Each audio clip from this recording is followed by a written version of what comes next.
السلام علیکم ورحمۃ اللہ وبرکاتہ۔ وعلیکم السلام ورحمۃ اللہ وبرکاتہ۔ قاری صاحب قبلہ کی بارگاہ میں عرض ہے کہ چند سوالات کے جواب عنایت فرمائیں۔ پہلا سوال، گناہ کی عادت کیسے دور کریں؟ بسم اللہ الرحمن الرحیم، نحمدہ ونصلی علی رسولہ الکریم، اما بعد فاعوذ باللہ من الشیطان الرجیم، بسم اللہ الرحمن الرحیم، سبحانک لا علم لنا الا ما علمتنا انک انت العلیم الحکیم۔ قادری روحانی شفا خانہ سے میرا عاشق جمال قادری رضوی آپ کی بارگاہ میں ایک بار پھر حاضر آیا۔ امید کرتے ہیں تمام حاضرین اور ناظرین اللہ تبارک و تعالیٰ کے فضل و کرم سے خیر و عافیت سے ہوں۔ پیارے ناظرین، آپ کی بارگاہ میں گزارش ہے کہ میں آپ کو بتاؤں کہ یہ میرا سوال و جواب کا پروگرام ہر جمعرات کو منعقد کیا جاتا ہے، اور اس سوال و جواب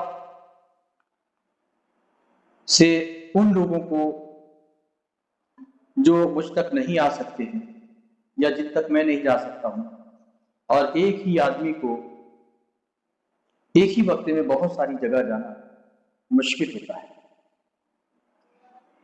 اسی لیے میں نے سوال و جوابات کے سلسلے کو شروع کیا، اور اللہ تبارک و تعالیٰ کی بارگاہ سے امید کرتا ہوں کہ وہ میری اس کار خیر میں مدد فرمائے، کیونکہ میری نیت یہ ہے کوئی واہوائی، شہرت، نام کمانا میرا مقصد نہیں ہے۔ اللہ نے اپنے کرم سے، اپنے بزرگوں کے صدقے سے بہت عزتوں سے نوازا، کئی ملکوں میں، کئی شہروں میں مجھے جانا پہچانا جاتا ہے، اور مجھے روحانی اعتبار سے لوگ مجھے یاد کرتے ہیں۔ علاج و معالجے کے سلسلے میں ہندوستان کے خطے قبیلے دور و دراز کے سفر الحمدللہ میں کرتا ہوں، اور بہت سارے سفر کیا بھی میں نے، دیش بدیشوں کا بھی سفر کیا۔ مقصد صرف یہ ہے امت مسلمہ تک اچھی اور سچی ستھری باتیں پہنچانا، اسی لیے اس طرح کے پروگرام کو منعقد کیا۔ آپ کی بارگاہ میں گزارش ہے کہ آپ میرے پروگرام کو دیکھیں، اور اگر اس سے آپ فیض حاصل کرتے ہیں، لگتا ہے کہ میری ویڈیو سے آپ کو کچھ نصیحت، وصیت یا سیکھنے کو کچھ ملا، تو آپ بھی میرے آقا صلی اللہ علیہ وسلم کی امت تک، اپنے دوست احباب تک، اپنے رشتہ داروں تک، اپنے چاہنے والوں تک یہ ویڈیو شیئر کریں۔ بہت اچھا سوال جناب والا نے کیا کہ گناہ کی عادت کیسے دور کریں۔ غالباً یہی سوال ہے نا؟ جی یہ سوال ہے نا، گناہ کی عادت کیسے دور کریں۔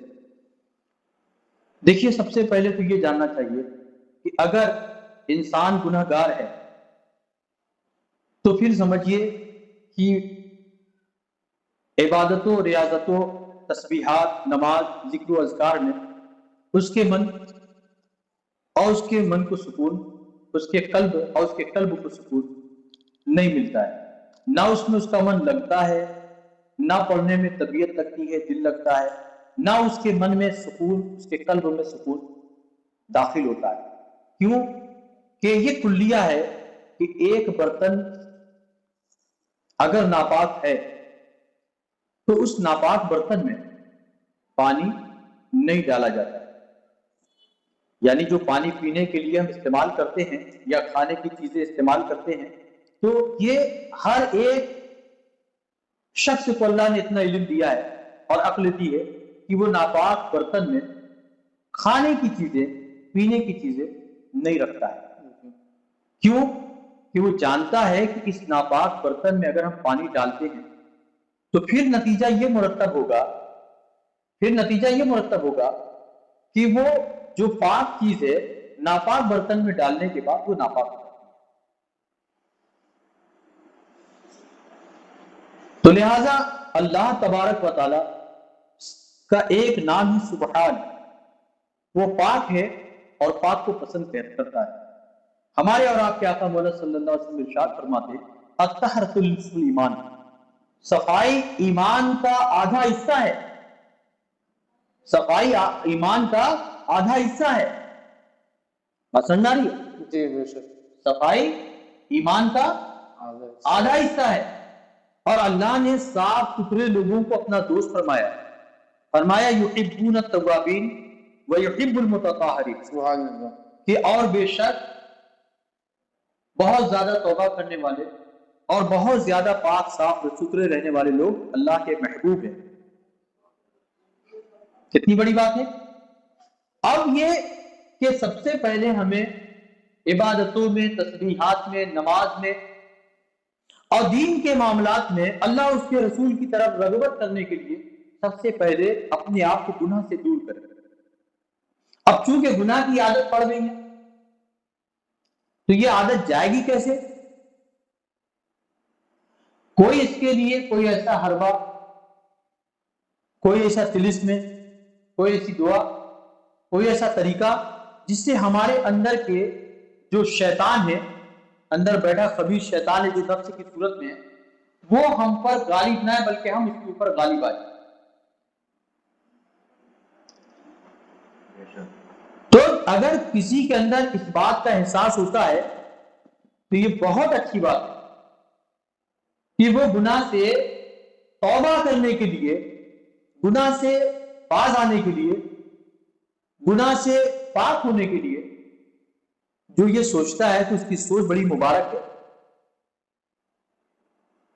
بلکہ جس نے سچے دل سے یہ سوچ لیا، ارادہ کر لیا کہ میں اپنے گناہ سے توبہ کروں گا، مجھے کوئی ایسا عمل معلوم ہو جائے، کوئی ایسے درویشوں، فقیروں یا کوئی ایسے دین کے رہبر، رہنما یا عالم مل جائے، میں ان کے دستے پاک پر جا کے ان کی بارگاہ میں جا کر توبہ کروں تو وہ جائے گا بعد میں، توبہ پہلے ہو جائے گی. سبحان اللہ، سبحان اللہ. کیونکہ میرے رسول نے فرمایا صلی اللہ علیہ وسلم التائب من الذنب کمن لا ذنب، گناہ سے توبہ کرنے والا ایسا ہوتا ہے گویا کہ اس نے گناہ کیا ہی نہیں. لیکن حضور فرماتے ہیں کہ انما الاعمال بالنیات، اعمال کا دار و مدار نیتوں پر ہے.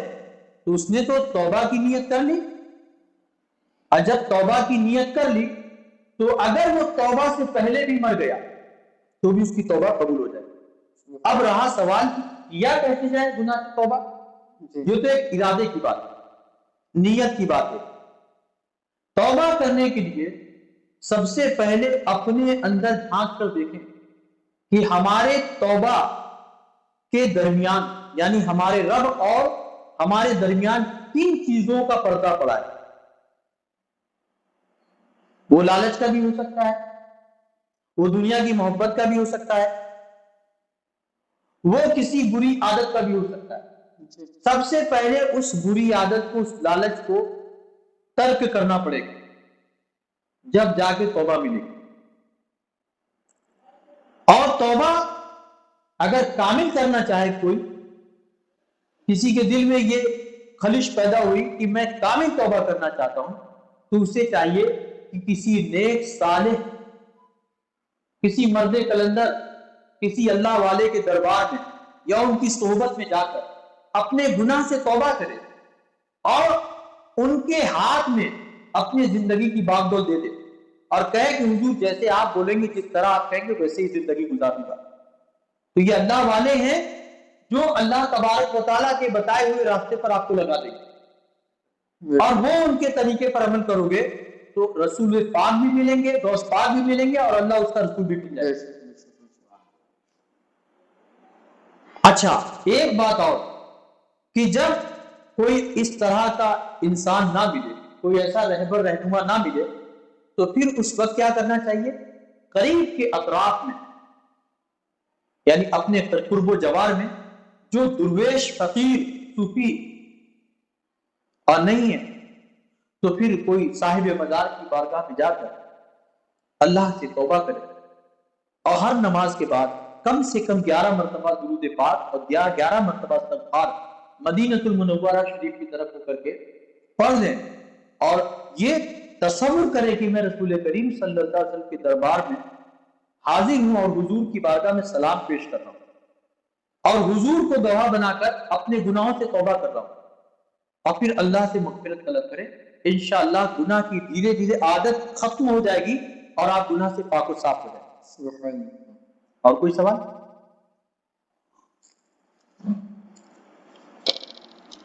دوسرا سوال یہ ہے کہ ڈپریشن دور کرنے کا طریقہ اور کوئی نسخہ یا عمل بتائیں۔ ہاں، یہ بات بہت اچھی ہے کہ ڈپریشن دور کرنے کا طریقہ یا کوئی نسخہ یا کوئی عمل بتائیں۔ فی زمانہ پیارے ناظرین، ڈپریشن ایک ایسی بلا ہے کہ یہ پہلے ہم لوگ سنتے تھے کہ بڑے لوگوں میں پایا جاتا ہے، جن کی عمریں بہت زیادہ ہو گئی، ان کے اندر یہ باتیں پائی جاتی تھی کہ ان کی رات کی نیند، دن کا چین، سکون سب برباد ہو جاتا ہے۔ مگر جیسے جیسے زمانہ ترقی پذیر ہوتا جا رہا ہے، ویسے ویسے ہماری مصیبتیں، مشکلیں بڑھتی جا رہی ہیں۔ ڈپریشن یہ ایک ایسا مرض ہے کہ جس کو یہ لاحق ہو گیا تو سمجھ لیں کہ اس کی زندگی اکارت ہو جاتی ہے، اس کی زندگی سے دھیرے دھیرے چین اور سکون ختم ہو جاتا ہے۔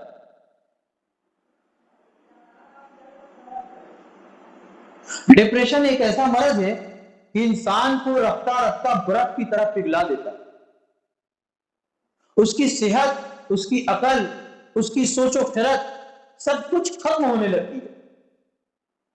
اس کی سوچوں پہ ایک پہرا لگ جاتا ہے، اس کی سوچ کی جو حد ہوتی ہے وہ موقوف ہونے لگتی ہے اور وہ انسان چڑچڑا ہو جاتا ہے۔ تو پہلے تو یہ بتاؤں آپ لوگوں کو کہ ڈپریشن ہوتا کیسے؟ دور کرنا تو کمال ہے، لیکن اس سے بالائے کمال یہ کہ پہلے معلوم یہ ہو کہ ڈپریشن انسان کو anxiety, depression, blood pressure high کیوں ہوتا ہے۔ دیکھیے، اللہ تبارک و تعالیٰ نے ہمارے اور آپ کی جسم کو جو بنایا ہے، اس جسم کا بھی ہمارے اوپر حق ہے۔ خالی دن رات تسبیح لے کر پڑھنا، اللہ اللہ کرنا، یہی عبادت نہیں ہے۔ عبادت بہت قسموں کی ہے جو بہت طریقوں سے کی جاتی ہے۔ والدین کی تعظیم، اولاد کی پرورش، بیوی بچوں کی کفالت، پڑوسی کے حقوق، استاد اور شاگرد میں محبت کے رشتے کو استوار کرنا، یہ سب ایک عبادت ہے۔ لیکن انہی عبادتوں میں سے ایک عبادت یہ ہے کہ ہم اپنے جسم کا خیال رکھیں۔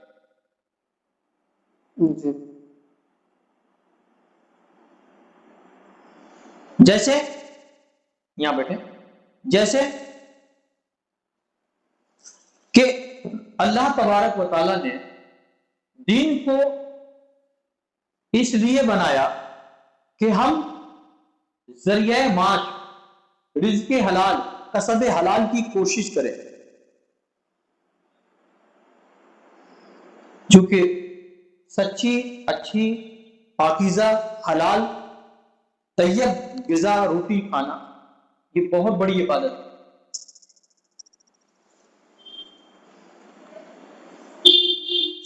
اسی طریقے سے بہت سارے دن میں ہم کو کام ہوتے ہیں۔ سارے کام کے بعد اب ایک وقت آتا ہے کہ جسم ہمارا لاغر، کمزور، مجبور ہو جاتا ہے۔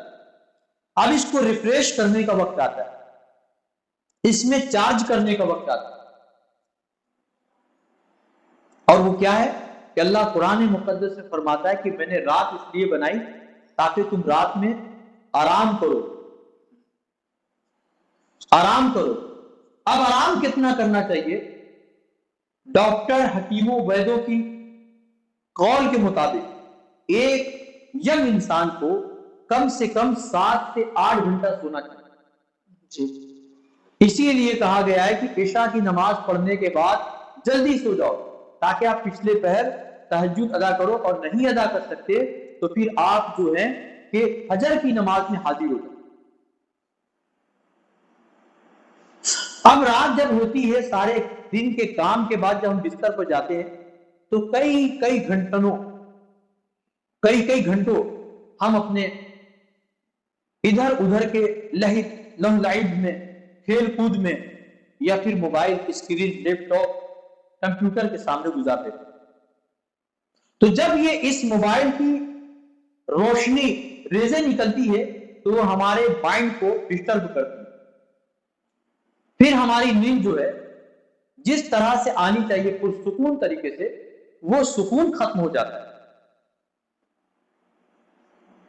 اس لیے کلیہ یہ ہے کہ سونے سے آدھا گھنٹے پہلے موبائل کو دور کر دیں تاکہ آدھے گھنٹے کے اندر آپ کو نیند آ جائے اور پرسکون نیند آپ کو. اور رات جلدی سونے کی کوشش کریں، کیونکہ جس کو بھی ڈپریشن ہوتا ہے تو یا تو اس کی نیند پوری نہیں ہوتی ہے، یا تو پھر جن لوگوں کے ساتھ ان کے رشتہ ہوتا ہے وہ ان کو انٹرفیئر اچھے سے نہیں کرتے. جی یہی دو وجہ ہے، اور بھی بہت ساری وجہ، گھر کی بہت ساری ذمہ داریاں ہوتی ہیں، بہت سارے ایسے اشخاص ہوں گے جن کی بڑی بڑی جوان بیٹیاں بیٹے ہو گئے، رہنے کے مکان نہیں، کھانے کا سامان نہیں، اور شادی کی عمر تک پہنچ گئے تو ان کو اس بات سے بھی ڈپریشن ہوتا ہے. خیر، جس طرح کا بھی ڈپریشن ہو، جو میں عمل بتا رہا ہوں اس سے ہر قسم کے ڈپریشن اتر جائیں گے انشاءاللہ. ہر روز فجر کی نماز کے بعد 66 مرتبہ لا حول ولا قوت الا باللہ العلی العظیم پانی پر دم کر کے پی لیں، اور رات میں سونے سے پہلے 33 مرتبہ اپنے سینے پر ہاتھ رکھ کر لا حول ولا قوت الا باللہ العلی العظیم 33 مرتبہ اول آخر 3 بار درود شریف کے ساتھ پڑھ کر دم کر لیں، اور اس طریقے سے مسلسل 21 دن کریں.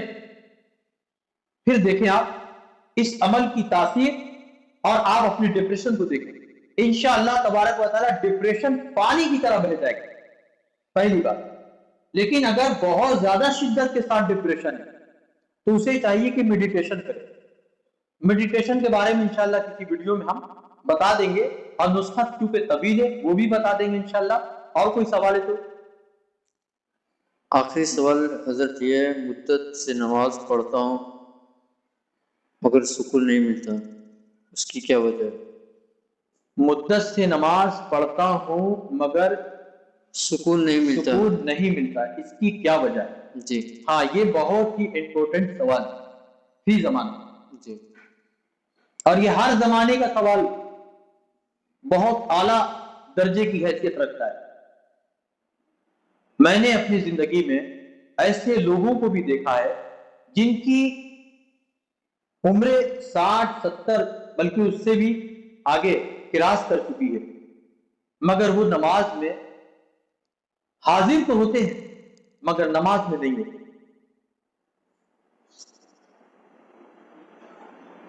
اور بہت توجہ سے سنیے گا مسٹر، آپ بھی، یہ بہت توجہ کا سوال ہے کیونکہ اس کے جوابات بڑے ہی دلچسپی، اور جن کے یہ مسئلے ہیں نماز میں نہ رہنا، اگر وہ یہ ویڈیو دیکھیں گے تو وہ ضرور ایک بار میری بات پر غور کریں گے جو میں بتا رہا ہوں.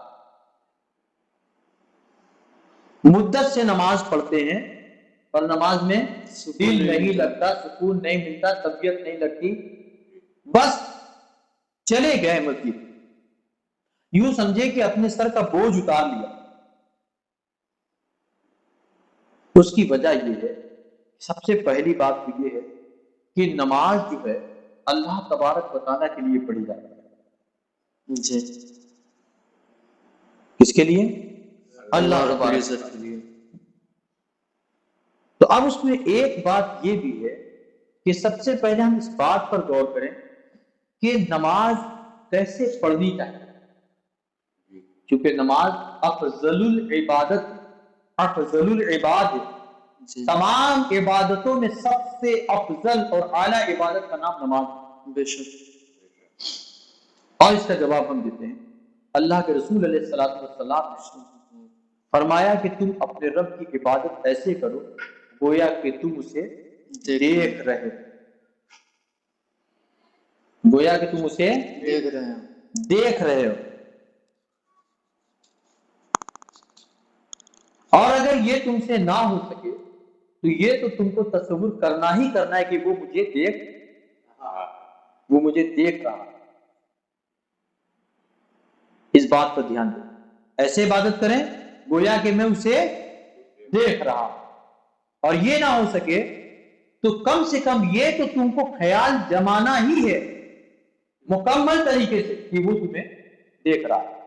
مولا کائنات علی کے مرتضیٰ شیر خدا کرم اللہ تعالیٰ وجہ کریم سے کسی نے پوچھا کہ حضور یہ فرماتے ہیں کہ تم اسے دیکھ رہے تو کیا تم نے کبھی خدا جل شانہ کو دیکھا؟ سبحان اللہ، کبھی دیکھا؟ آئے ہے کائنات میں کوئی علی جیسا نہیں ہے، بے شک کوئی ان کے جیسا نہیں۔ علی المرتضیٰ شیر خدا فاتح خیبر حیدر کرنات حل المشکلات رافع البلایات کنز الکرامات ولیوں کے ولی حضرت مولا علی شیر خدا کرم اللہ تعالی وجہ کریم فرماتے ہیں کہ تم مجھ سے یہ پوچھتے ہو کہ تم نے کبھی اسے دیکھا؟ قسم خدا کی علی رکوع سے اس وقت تک سر نہیں اٹھاتا جب تک کہ وہ اپنے معبود حقیقی کا دیدار نہ کرے۔ سبحان اللہ، سبحان اللہ، سبحان اللہ۔ اس وقت تک سجدے سے سر نہیں اٹھاتا جب تک کہ وہ اپنے معبود حقیقی کا دیدار نہ کر لے۔ اچھا، اگر مان لیجئے خدائے جل شانہ کو دیکھنا ممکن نہ ہوتا تو پھر حضور کیوں فرماتے کہ گویا کہ تم اسے دیکھ رہے؟ پھر یہ فرمانا کس کام کا؟ اس کا مطلب کہ اللہ کو دیکھا جا سکتا ہے۔ یہ بات الگ ہے کہ وہ کوئی اور آنکھیں ہوتی ہے، اس کے ساتھ بصیرت، روحانیت، یہ ایک الگ میٹر ہے، لیکن یہ ایک عام کامن انسان کے لیے فرمایا گیا کہ اگر وہ یہ تصور نہ جمے کسی کا تو یہ تصور تو اسے جمانا ہے کہ گویا کہ وہ تجھے دیکھ رہا ہے۔ ٹھیک ہے، اب آپ نماز کے لیے مسجد حاضر ہو جائیں۔ اب یہ بات اب غور سے سمجھے کہ آپ نماز میں جاتے ہیں تو ایک مقام پر کہتے ہیں اہدنا الصراط المستقیم، جس کا معنی ہے کہ اے اللہ ہم کو سیدھا راستہ چلا، اے اللہ ہم کو سیدھا راستہ چلا۔ اب نماز میں آپ ہاتھ باندھ کر باوضو پاک کپڑے کے ساتھ پاک جگہ پر پاک خیال کے ساتھ قبلے کے سامنے حاضر ہیں، اور اگر یہ باتیں آپ کے ذہن میں آ جائے کہ وہ مجھے دیکھ رہا ہے، وہ مجھے دیکھ رہا ہے، تو جو دیکھ رہا تم اسی سے کہہ رہے ہو اے اللہ مجھے سیدھے راستے پر چلا، اہدنا الصراط المستقیم، اے اللہ مجھے سیدھے راستے پر چلا، صراط الذین انعمت علیہم، کہ اے اللہ راستہ ان کا جن پر تو نے انعام و اکرام کی، نوازشات کی، کرامات کی بارشیں کی، ان نیک انعام یافتہ لوگوں کے راستے پر چلا۔ اگر اس مقام پہ نماز میں اگر ایک نمازی حاضر ہے، اس مقام پر اہدنا الصراط المستقیم صراط الذین انعمت علیہم سے لے کر آخر تک اگر ایک نمازی اس مقام پر اپنے رب کے حضور حاضر ہے تو وہ نماز میں لذت بھی پائے گا، سکون بھی پائے گا، قرار بھی پائے گا، اور ساتھ ہی ساتھ اس کی روحانیت بھی بیدار ہو جائے گی۔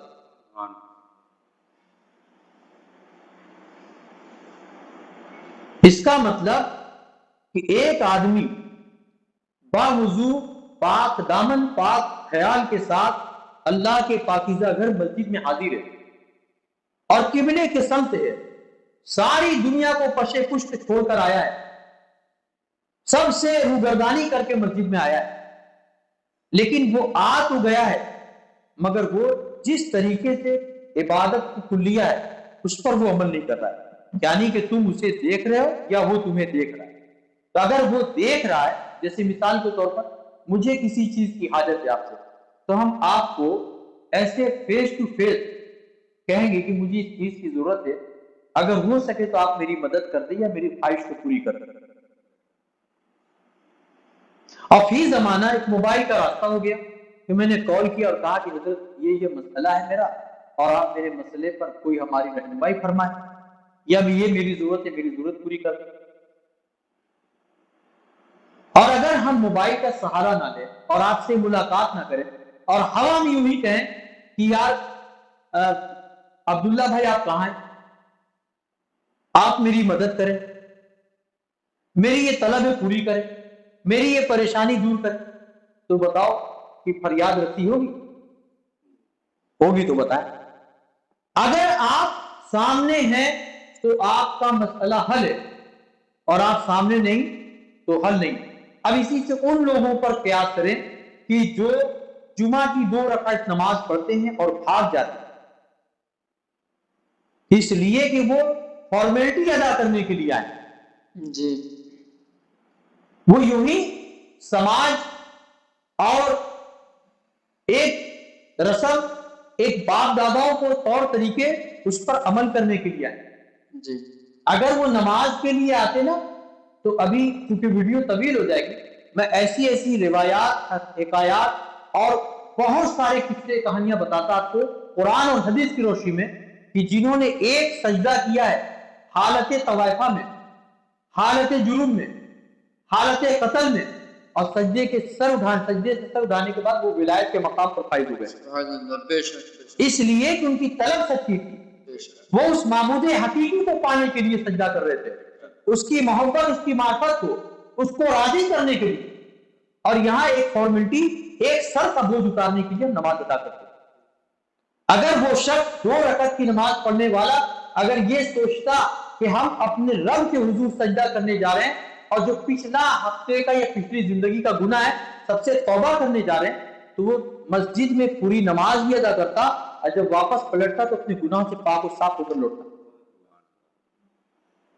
بات سمجھ آ رہی ہے؟ جی اب اچھا اسی سے مثال لے لیں کہ جب بندہ دعا کرتا ہے مسجد میں، امام صاحب دعا کرتے کہ یا اللہ ہم سب کو 5 وقت کی نماز با جماعت ادا کرنے کی توفیق عطا فرما، تو سب کہتے ہیں آمین،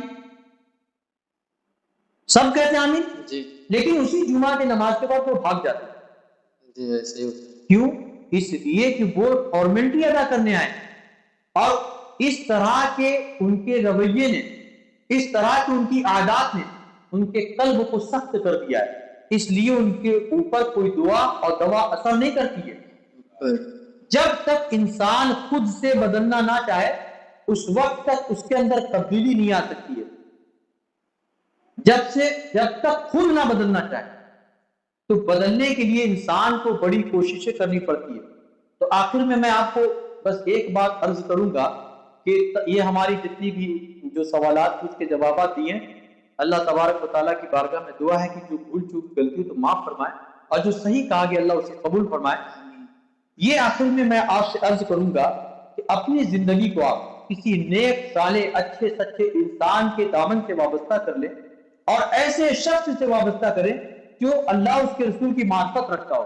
اور ایسے لوگ نہ ملیں تو آپ اپنے اطراف کے کسی اللہ کے ولی کے دربار میں، ولی اللہ کے دربار میں حاضر ہوں، اور ان کے دربار میں حاضر ہو کر اپنے گناہ سے توبہ کر کے اور ان کی بارگاہ میں دعا کرے کہ مولا میں ان کی بارگاہ میں ان کو گواہ بنا کر تیری بارگاہ میں توبہ کرتا ہوں، اور تو میرے لیے ہدایت کے راستے بنا.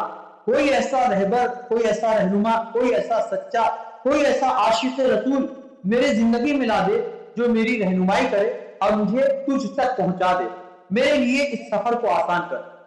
اللہ تبارک و تعالیٰ کی بارگاہ میں دعا رب قدیر میں نے جو کچھ بیان کیا اس پر مجھے سب سے پہلے عمل کرنے کی توفیق عطا فرما، اور جو لوگ یہاں حاضر ہیں، جو لوگ میری ویڈیو کے ذریعہ ان کلام کو، ان گفتگو کو سن رہے، مولا سب کو روحانیت سے مالا مال فرما. اور ہمارے درمیان اور تیرے درمیان مولا جتنے بھی مولا پردے حائل ہیں جو تیری بارگاہ میں پہنچنے کے لیے رکاوٹ کا ذریعہ بنتے، مولا ان تمام پردوں کو دور فرما. اور ہر طرح کی ذلت سے، رسوائی سے، گمراہی سے، ناگہانی آفات اور بلایات سے، مشکلات و پریشانی سے، ہر طرح کی ناگہانی آسمانی بلاؤں سے ہم سب کی حفاظت فرما. یا رب قدیر میں دعا کرتا ہوں پروردگار کہ ہماری زندگی سے، اور جو لوگ یہاں حاضر ہیں اور جو لوگ ویڈیو کے ذریعہ سن رہے، مولا سب کی زندگی میں دین و شریعت پر عمل کرنے کی طاقت عطا فرما، اور ہم سب کو دین اسلام کی خدمت کرنے کی توفیق عطا فرما. اخلاص کے ساتھ اپنی بارگاہ میں سر بسجود رہنے کی توفیق عطا فرما.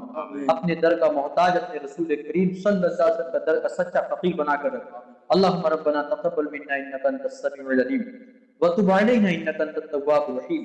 صلی اللہ تعالی علی خیر خلقہ سیدنا ومولانا محمد وعلی آلہ واصحابہ اجمعین. آمین برحمتک یا ارحم الراحمین بحق لا الہ الا اللہ محمد رسول اللہ.